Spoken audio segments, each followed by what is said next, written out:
শরীফ ওসমান হাদিকে নিয়ে এখন উদ্বিগ্ন গোটা দেশ। জুলাই যোদ্ধা থেকে রাজনীতির মাঠে নামতেই একদিকে যেমন জনগণের কাছে প্রিয় মুখ হয়ে উঠেছিলেন, ঠিক তেমনি তার সত্য ও সাহসী বক্তব্যে যেন গায়ে জ্বালা ধরে গিয়েছিল পলাতক আওয়ামী নেতাদের।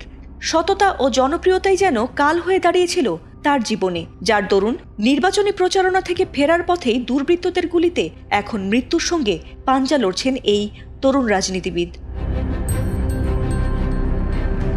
এই নির্মম দুর্ঘটনার পর হাদিকে এতদিন রাজধানীর এভারকেয়ারে চিকিৎসা দেওয়া হলেও উন্নত চিকিৎসার জন্য সরকারি খরচে তাকে সিঙ্গাপুরে নেওয়া হবে বলেও জানা গেছে। তবে তথ্য প্রযুক্তির সহায়তায় ও সামাজিক যোগাযোগ মাধ্যমের বিভিন্ন তথ্য যাচাই বাছাই করে জানা গেছে যে হাদিকে লক্ষ্য করে গুলি ছোড়া সেই ব্যক্তি হলেন সাবেক ছাত্রলীগ নেতা ফয়সাল করিম মাসুদ ওরফে দাউদ খান এবং তার সহযোগী মোটরবাইক চালক আলমগীর শেখ। যদিও তাদের ব্যবহৃত মোটরসাইকেলটি তাদের দুজনের কারোরই নয়, বরং তা হান্নান নামের আরেক ব্যক্তির।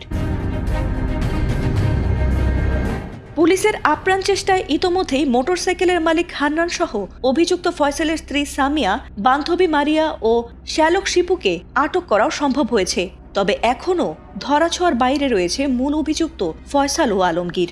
এদিকে সাংবাদিক জুলকারনাইন সায়েরের দাবি অনুযায়ী ইতোমধ্যেই ভারতে পালিয়ে গেছেন তারা। তবে পালিয়েই ক্ষান্ত হননি, প্রশাসনকে যেন বৃদ্ধাঙ্গুলি দেখিয়ে সেলফিও তুলেছেন ভারতে বসে।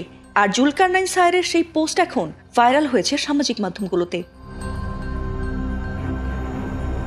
শুধু তাই নয়, ওসমান হাদিকে গুলি করার পরিকল্পনা এবং এর ছক করা হয়েছিল আরও আগেই।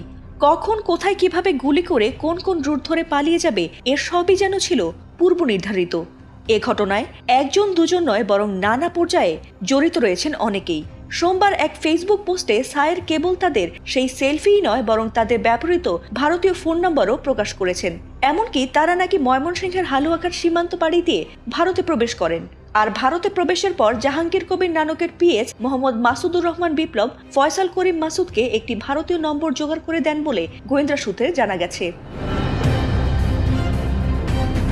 যদিও বিজিবি বলছে বৈধ পথে তাদের দেশ ছেড়ে যাওয়ার এখনো কোনো প্রমাণ পায়নি তারা। তবে হালুয়াঘাট সীমান্ত থেকে 2 মানব পাচারকারীকে আটক করার পর বেরিয়ে আসে তাদের পালানোর সত্যতা। তাদের বয়ান অনুযায়ী হালুয়াঘাট সীমান্ত দিয়ে শুক্রবার রাতেই পালিয়েছে ফয়সাল ও আলমগীর।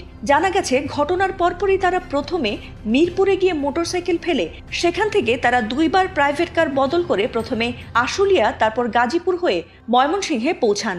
আর সেখানে তাদের পালানোর সব ব্যবস্থা করে দেন ফিলিপস নাল নামের এক ব্যক্তি। 3 জনকে আমরা